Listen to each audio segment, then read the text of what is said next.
કોકનું કરી નાખવું છે, દારૂનો ધંધો કરવો છે, સિગારેટ કે બીજા વ્યસનમાં આવું ડ્રગ્સ વગેરેના ધંધા કરવા છે, ખૂન કરવો, લૂંટ કરવું, ખંડણી કરવી, અપહરણ કરવું, ટૂંકમાં કોઈ પણ ભોગે હખે રહેવું નહીં, રહેવા દેવું નહીં. લ્યો ની એવા જે તત્વો છે તો એનો સામાજિક બહિષ્કાર થવો જોઈએ. તમામ સમાજે આ કરવું જોઈએ, તો બીજા બધા શાંતિથી જીવી શકે. પણ એ ટાઈપનું હજી કોઈએ કર્યું નથી. બધાય લગ્ન અને આ સગાઈ, લગ્ન અને સગાઈ, આટલા જ લોકોને.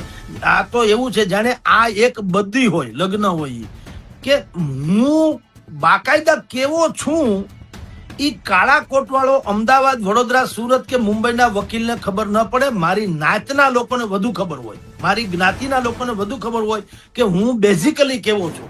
પણ ન કરે નારાયણ ને મારાથી કોઈ એવો ગેરશબ્દ બોલાઈ જાય તો સંભવ છે કે હું તમે જો બાજુમાં બેઠા હોય તો તમે મને ઝાપટે મારી શકો.